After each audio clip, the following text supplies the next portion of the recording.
How many years are you married now? Is this how you're going to start the show, Yeah, really? Really? How many years have you been married? Your wife doesn't listen, so Thank God. pick whatever she you doesn't want. listen to the show. All right, so let's see. Math, it's 2016, 15 then. Don't you have anniversaries? 5 minus 3. Carry the 4. 12 years. 12 years. It's 21 years for me. Wow. Yeah. Yeah, so you want a medal for that? When you got married, how did you pay for it yourself? Did anybody help you? No, we paid for it ourselves. The whole thing? Yeah. Yeah. Well, I found, you know how we're always finding interesting startups online, and this is a startup that you can fund if you wish, that launches pretty soon, and it's called Swanluv, SWANLUV.com, Swanluv. Okay. I like it so far. Okay. When you get married, this company will fund your wedding up to $10,000. Okay. The catch is you don't have to pay it back. That's not really the catch. You don't have to pay it back. The catch is if you stay married, you don't have to pay it back. So if you get divorced, you have to pay it back. With interest. With probably a high interest. Probably like 300% interest. I don't know what the interest is. I haven't seen the specifics. But the couples that do stay together don't have to pay a thing. The company says they provide a free marriage counseling to its participants to help their marriage last. Mm-hmm. Okay? Until new management comes in. I know how we're going to fix this. Hey, Charlie, put that attractive girl in front of that guy right there. We need to collect. Kind of the way marriage works. You get married and new management is taking over. It's The Big Short, the wedding edition. Now here's the twist that's kind of depressing. The money collected that part wasn't. From Swanluv participants who are later divorced is what is used to provide the funds for the future couple's dream weddings. In other words, they are betting against marriage. Right. To profit on it. It's like The Big Short. It really is. It's exactly what it is. Uh-huh. If you don't stay married, they're betting that most people aren't going to stay married, and they're going to get their money back with a really high interest. Right. Even by paying for the marriage counseling to make sure you stay married. See, they're betting that most people, and that it's got to be a higher percentage of 60%, or you're not gonna. You're not in good. Why would you do this? Was the guy who founded this from the insurance industry? I don't know. The company's called Swanluv. It doesn't say much about how it was done, and it probably. I think it's going right now. No, it's gonna be launching in about a month. Oh, I can just see how many foolish people will go flocking to that.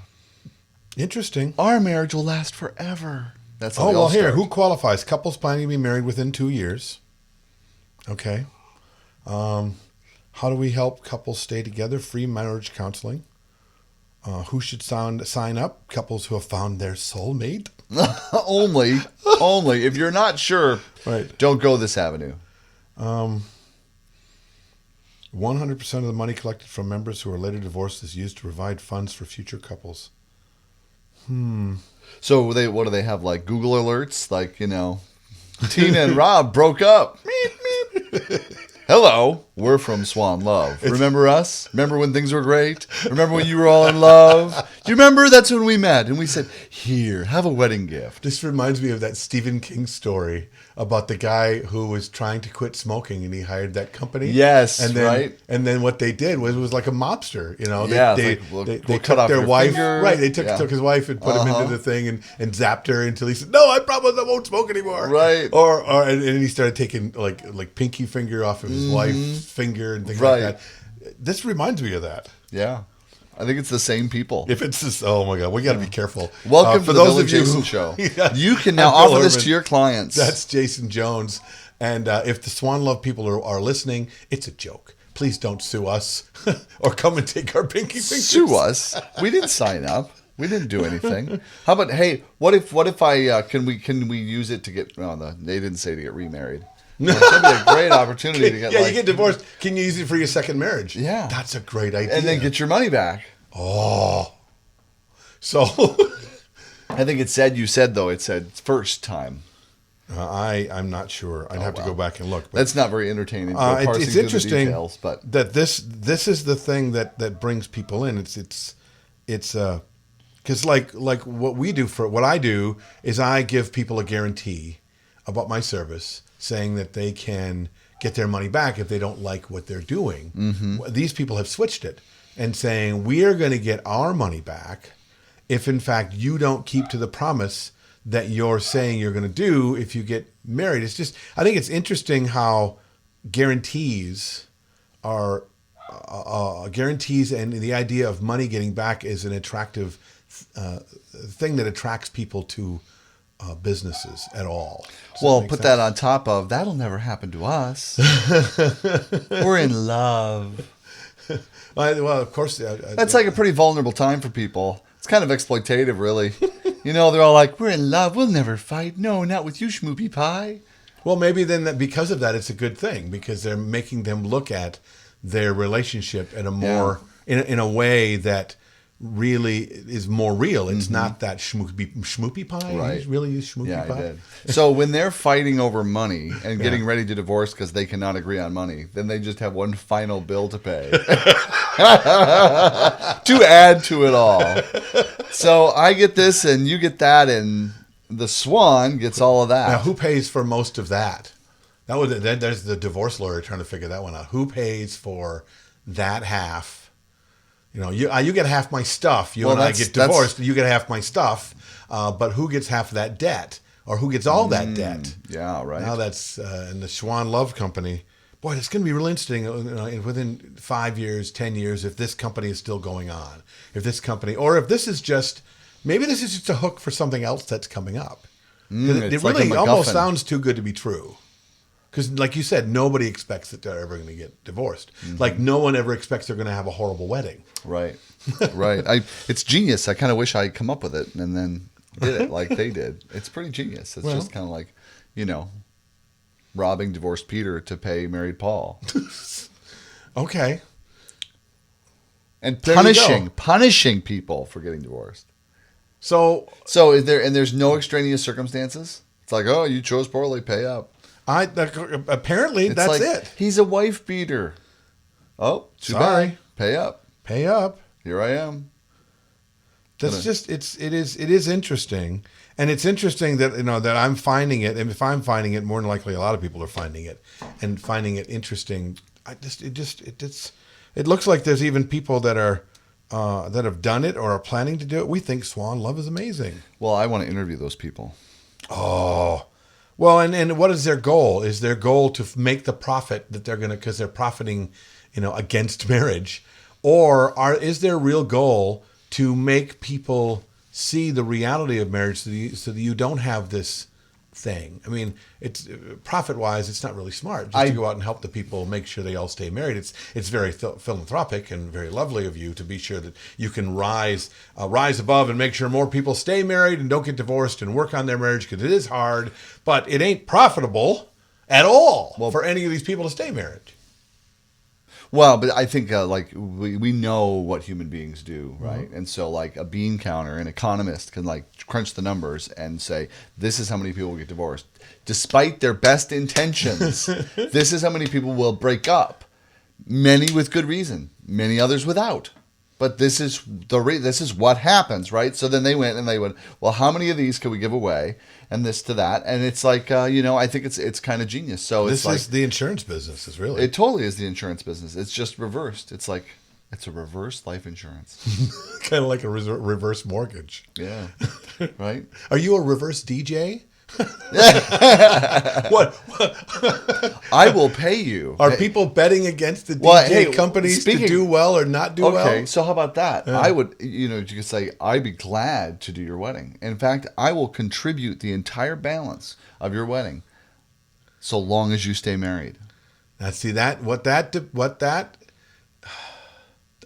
It's not a bad idea. It's just that it takes a business that most people don't think of as a long-term idea. the business of DJing for most people who DJ, it's a Well, short term. the thing is, I work, I get paid. I work, I get paid. I Right. don't work and then get paid 2 years later when you mess it up. Right. And then during then hard now- times, hoping somebody please get divorced.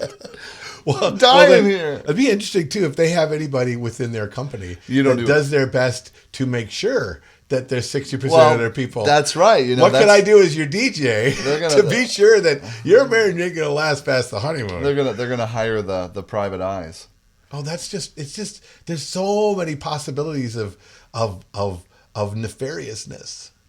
Yeah. I used that word today. Since Nefariousness is the you word would of have the to day. to have this work for an entertainment company. I can't believe this is our topic. No, I know. But I to can't have believe this that work we- for an entertainment company, you would have to interview couples. So when you see like the one bride who's like constantly nagging at the guy, and you're like, okay, well, And how him- long is he yeah. going to tolerate that? He's being good about it. He's like, okay. You're like, oh, no. I give this one like Oh, my 5 gosh. years. Yes, I will book you. You can have the works. We'll Right. give you the $10,000 package, And the other, they seem to get along really well and a great dynamic, and they're best of friends. They've known each other for life. I don't think we're a I don't good know if fit. you're really good fit. Wow. Yeah. Right. Well, it speaks to how Or closely the guy who's checked out, like, I don't care, whatever you want. I might show up, whatever. Are my friends around? Get in the car. Well, wash my socks. those are the red flags that we look for when we are planning a wedding or planning to work for somebody and do their wedding. Mm-hmm. Where are the red flags that makes us go, oh, I don't know if that's going to be such a great fit. They don't look like they really enjoy this. They don't look like they enjoy each other. How much stuff could I really create for them to really have them really enjoy? I avoid those kind of clients. So it's interesting if you swapped it. How close are you really listening to the ones you do really want? You know what I mean? If you start to switch it now and say it's just in a pretend game of now we're going to look for that client that we're sure is going to get divorced so that we can get double our money back or whatever we work into our contract so that works out that way. So now what would you look for? And if you made that list of what those things you would look for that you'd want to get those clients because you knew they weren't going to last, because in your contract you say, look, you'll get it for free, but within 5 years, if you get divorced, I get double that money back. 5 years, forever. Or whatever it is, okay? So now you've got this list, this horrible, nefarious list. I've used it again. He saw Star Now Wars. would you be able to... He's got the Force on his brain. Now would you be The able dark to side of switch the that Force. over? And now switch that list so that you start looking for perfect clients. Maybe that's the way. Because I've had a lot of DJs say to me, I don't know, how do you make that list? What is that list for you? They want to know what my list is to find those perfect clients. Well, here's a way for you to do it. In a weird way, I know, but a way so that you can start looking for and seeing and having that mental checklist to find that client that you really know. You're having a tough time doing it? Well, play the game in a different way. Switch it over. If you went and found the worst client, the client that you knew wouldn't stay together, the client that would be the most difficult to work for, okay, what would those things be? And then all of a sudden switch it over and there's your red flags. Those are the things that you don't want. So now you know exactly what you do want. Well, Huh? well, in theory, I mean, that's kind of like you make a list of all the things you don't want, and you should be left with what you do want.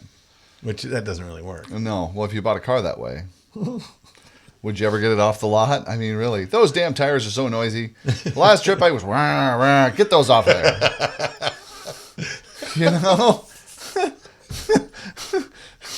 It's like this is a piece of crap. Who would want this? Who would pay for this? I'm out of here. What do you think of this idea? What would you do? What's your list?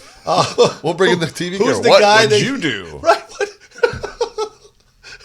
I mean, really, if you had a list for the people that you wouldn't work for or would work for, what would that be? Check it out in the comments. Come to the Facebook page and tell us there.